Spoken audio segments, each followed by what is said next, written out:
বন্ধুরা, অন্নপূর্ণা ভান্ডারে রাজ্য সরকারের একটা কড়া নির্দেশ এসেছে যে ভেরিফিকেশন করতে হবে এবং বিভিন্ন জেলা এবং ব্লক স্তরে সেই যে ভেরিফিকেশন ড্রাইভ সেটা কিন্তু শুরু হয়ে গেছে।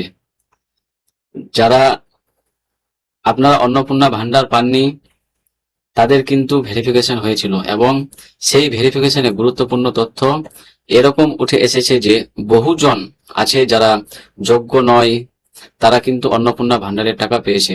এবার তাদের জন্য রাজ্য সরকার একটা বড় কড়া ভেরিফিকেশন ড্রাইভ শুরু করতে চলেছে যে তাদের যারা যোগ্য নয়, যারা টাকা পেয়েছে তাদের কিন্তু এবার টাকা ফেরত দিতে হবে এবং তার জন্য কিন্তু রিফান্ডের নোটিশও বাড়ি বাড়ি যাবে। এখানে আপনারা নিউজও দেখতে পাচ্ছেন, 1 লক্ষ আবেদনকারীর তথ্যকে পুনরায় যাচাই করা হবে দক্ষিণ চব্বিশ পরগনাতে। কারণ দক্ষিণ চব্বিশ পরগনাতে বহুজনের কিন্তু টাকা ঢোকেনি, আর সেখানে কিন্তু এই ভেরিফিকেশন ড্রাইভ শুরু হয়েছে। আজকের এই ভিডিওতে আমরা ডিটেলসে বোঝার চেষ্টা করব যে কাদেরকে টাকা ফেরত দিতে হবে, কাদের অন্নপূর্ণা যোজনার মাধ্যমে টাকা ঢুকেছে এবং তাদেরকে রাজ্য সরকারের তরফ থেকে ঘোষণা করা হতে পারে অযোগ্য হিসাবে। দেখুন দেখুন অন্নপূর্ণা ভান্ডার, আপনারা জানেন যে গত প্রায় 1 মাস ধরে এটা নিয়ে রাজ্য রাজনীতি কিন্তু তোলপাড় হয়ে রয়েছে। কারণ বহুজন যারা যোগ্য রয়েছেন তারা কিন্তু টাকা পাচ্ছেন না, অথচ যারা অযোগ্য, যারা সরকারি চাকরি করছে, ইনকাম ট্যাক্স দিচ্ছে, এই সমস্ত কিছু তাদের কিন্তু রয়েছে, তার সত্ত্বেও কিন্তু তাদের অ্যাকাউন্টে টাকা ঢুকেছে। এটা যদি রাজ্য সরকার ভেরিফিকেশন না করতো তাহলে কিন্তু এই জিনিসটা সামনে আসতো না। সম্প্রতি যাদের টাকা ঢোকেনি, যাদের আন্ডার ইনকোয়ারি স্ট্যাটাস দেখাচ্ছিল, তাদের জন্য রাজ্য সরকার ভেরিফিকেশন ড্রাইভ শুরু করেছিল। আর সেখানেই কিন্তু এই তথ্য উঠে এসেছে যে বহু অযোগ্য আছে যাদের কিন্তু তারা কিন্তু টাকা পাচ্ছে। দক্ষিণ চব্বিশ পরগনা ক্ষেত্রে যদি দেখেন, দক্ষিণ চব্বিশ পরগনাতে একটা বড় আপডেট যেটা আসছে যে টোটাল 11 লক্ষ আবেদন করা হয়েছিল, তার মধ্যে 10 লক্ষ মহিলা, তাদের অ্যাকাউন্টে কিন্তু টাকা ঢুকে গিয়েছিল। 1 লক্ষ মহিলার কিন্তু ভেরিফিকেশন শুরু হয়েছিল এবং সেই ভেরিফিকেশন যাচাই পূর্ব সম্পন্ন হয়েছে এবং বর্তমানে আপনাদের কাছে হয়তো আন্ডার ইনকোয়ারি স্ট্যাটাস দেখাচ্ছে। অনেকের কিন্তু আপনারা যদি ব্লক স্তরে গিয়ে একবার খবর নেন তাহলে দেখতে পাবেন অনেকেরই কিন্তু আন্ডার ইনকোয়ারি স্ট্যাটাস থেকে অ্যাপ্রুভ স্ট্যাটাস অলরেডি ব্লক স্তরে দেখাচ্ছে এবং বহুজনের কিন্তু এখনো টাকাও ঢুকছে।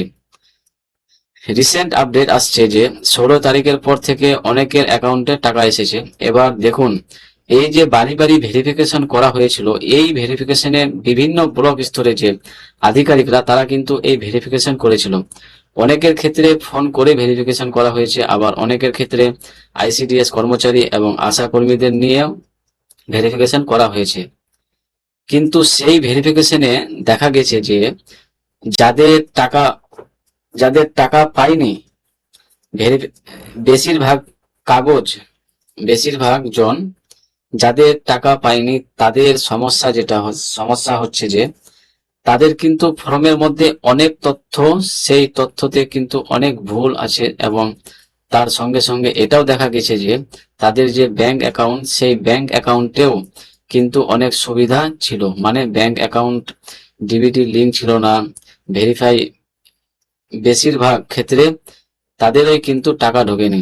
যাদের এই ফর্মে কোনো প্রবলেম হয়েছে, যেরকম আধার ডিটেলস এবং ফর্মে যে ডিটেলস দেওয়া রয়েছে সেখানে সমস্যা আছে, তার জন্য টাকা ঢোকেনি। আবার অনেকের এরকম হয়েছে যে যাদের ডিবিটি লিংক কানেক্টেড নেই অ্যাকাউন্ট, তো এর ক্ষেত্রে কিন্তু পেমেন্ট ফেলিয়ার হয়েছে এবং অনেকের টাকা ঢোকেনি।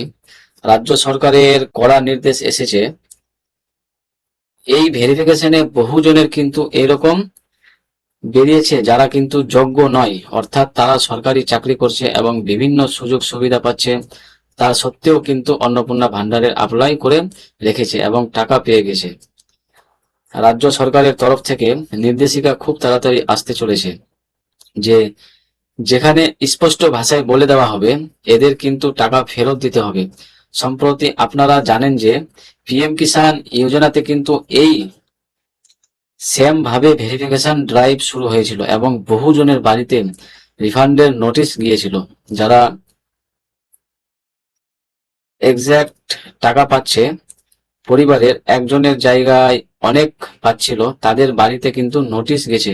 অন্নপূর্ণা ভান্ডারের ক্ষেত্রেও এরকম কিছু একটা হবে। আমি এর আগে ভিডিওতে আপনাদেরকে বলেছিলাম, আর সেটাই কিন্তু হয়ে গেছে। রাজ্য সরকারের তরফ থেকে কড়া নির্দেশ যে এই যে ভেরিফিকেশন যারা সুবিধাভোগী রয়েছেন তাদের কিন্তু সবার ভেরিফিকেশন স্টার্ট হবে। এই ভেরিফিকেশনের পরে অনেকের কিন্তু অযোগ্য বলে বিবেচিত হবে। কারা অযোগ্য বলে বিবেচিত হবে? প্রথম কথা, অনেকেই কিন্তু সরকারি চাকরি করছে, তা সত্ত্বেও কিন্তু অন্নপূর্ণা ভান্ডার পাচ্ছে। অর্থাৎ যিনি সুবিধাভোগী তিনি সরকারি চাকরি করছেন এবং তারপরেও কিন্তু অন্নপূর্ণা ভান্ডারের টাকা পেয়ে আসছিলেন। কারণ লক্ষ্মীর ভান্ডারেও কিন্তু পেয়ে আসছিল, তার জন্যই কিন্তু অন্নপূর্ণা ভান্ডার পেয়ে গেছে। এটাই দেখা গেছে, এটা কিন্তু ভেরিফিকেশন উঠে এসছে। দ্বিতীয়ত, অনেক আশাকর্মী আইসিডিএস কর্মচারী রয়েছেন যারা কিন্তু টাকাটা পেয়েছেন। আপনারা জানেন যে এর আগে প্রথমবার যখন অন্নপূর্ণা ভান্ডার চালু করা হয়েছিল তখন আশাকর্মী এবং আইসিডিএস কর্মচারীর উপর কোনো নিষেধাজ্ঞা ছিল না নিষেধাজ্ঞা ছিল না। পরবর্তীকালে এই আশা এবং আইসিডিএস কর্মচারীর উপর নিষেধাজ্ঞা আসে। তো রাজ্য সরকারের তরফ থেকে জানানো হয়েছে যারাই আশা আশা এবং আইসিডিএস কর্মচারী টাকা পেয়েছেন তাদের কিন্তু টাকা ফেরত দিতে হবে।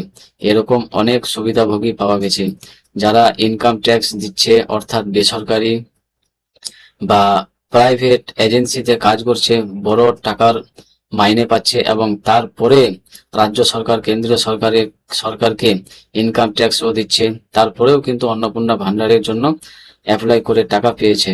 তারাও কিন্তু ভেরিফিকেশনে উঠে এসেছে, তাদেরও কিন্তু টাকা ফেরত দেওয়ার নির্দেশ আসতে পারে। এবং তার সঙ্গে সঙ্গে যারা পেনশন পাচ্ছিলেন, ফ্যামিলিতে কেউ পেনশন পাচ্ছিলেন তা কিন্তু নয়, এখানে সুবিধাভোগীদের কথা বলা হয়েছে।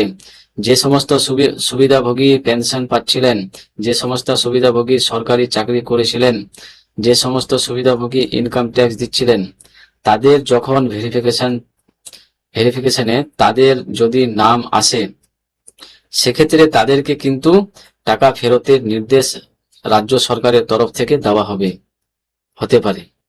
এই রিলেটেড জুলাই মাসের শেষে অর্থাৎ আগস্ট থেকে একটা বড় ভেরিফিকেশন ড্রাইভ রাজ্য জুড়ে হতে চলেছে এবং যারাই এই ধরনের অযোগ্য বলে বিবেচিত হবে তাদের কিন্তু রিফান্ড করতে হবে এবং সেই রিফান্ডের নোটিশ তাদের বাড়ি পর্যন্ত যাবে। মুখ্যমন্ত্রী শুভেন্দু অধিকারী তিনি কিন্তু ঘোষণা করেছেন যে শুধুমাত্র যোগ্যরাই কিন্তু এই ভাতা পাবে, অযোগ্য যারা রয়েছেন তারা কিন্তু এই ভাতা পাবেন না। অর্থাৎ যারা সরকারি চাকরি করছিল, যারা আইসিডিএস আশাকর্মী, যারা ইনকাম ট্যাক্স দিচ্ছে, যারা পেনশন পাচ্ছে, এখানে আমি আপনাদেরকে বলে দিই, এখানে কিন্তু পরিবারের কথা বলা হয়নি, এখানে সুবিধাভোগী কথা বলা হয়েছে। অর্থাৎ যিনি অন্নপূর্ণা ভান্ডার পাচ্ছেন তিনি যদি সরকারি চাকরি করেন বা তিনি যদি আশা বা আইসিডিএস কর্মচারী হন বা তিনি যদি ইনকাম ট্যাক্স দেন বা তিনি যদি পেনশন পান, তবেই কিন্তু এই টাকা ফেরতের নোটিশ আসে এবং রিফান্ডও তাদেরকে করতে হবে এই মর্মে। কিন্তু নির্দেশিকা খুব তাড়াতাড়ি আসতে চলেছে। অলরেডি রাজ্য সরকারের তরফ থেকে বিভিন্ন যে মিটিং গুলো হয়েছে সেই মিটিং এ জানিয়ে দেওয়া হয়েছে এই পুরো ভেরিফিকেশন ড্রাইভ আগস্ট মাস থেকে শুরু হতে চলেছে এবং সমস্ত জেলা শাসক থেকে শুরু করে ব্লক স্তরে সমস্ত আধিকারিকদের এই বিষয়ে কিন্তু সতর্ক করে দেওয়া হয়েছে। তো এটা অনেক বড় একটা নির্দেশ আসতে চলেছে, কারণ বহু অযোগ্য ব্যক্তি, যারা অযোগ্য মহিলা বলতে পারেন, যারা এইভাবে কিন্তু টাকাটা পেয়েছে অন্নপূর্ণা ভান্ডারের, তাদেরকে খুঁজে করানো খুব দরকার। কারণ তা না হলে যোগ্য যারা তারা কিন্তু টাকা পাবে না। কারণ কি, বাজেট খুব লিমিটেড। যদি অযোগ্যরা এই ধরনের টাকা পেয়ে বসে থাকে, তাহলে কিন্তু যোগ্য মহিলা যারা, যোগ্য প্রাপক যারা, তারা কিন্তু এই টাকা এই যে সুবিধা, এই সুবিধা কিন্তু পাবে না। এখন দেখার বিষয় রাজ্য সরকার এই বিষয়ে সঠিক করার নির্দেশিকা কবে রিলিজ করে, খুব তাড়াতাড়ি রিলিজ করবে জানা গেছে সূত্র মারফত। এখন যা কিছু নতুন আপডেট আসবে এই বিষয়ে আমি চেষ্টা করব ভিডিওর মাধ্যমে নিয়ে আসার জন্য। ভিডিওগুলো ভালো লাগলে অবশ্যই লাইক করে দেবেন। চ্যানেলে নতুন হয়ে থাকলে, চ্যানেলে যদি নতুন এসে থাকেন তাহলে সাবস্ক্রাইব করে নেবেন, এবং অবশ্যই এই ভিডিওগুলোকে শেয়ার করতে ভুলবেন না। আর ফেসবুক থেকে যারা দেখছেন পেজটিকে ফলো করে রাখবেন। ভালো থাকবেন, সুস্থ থাকবেন।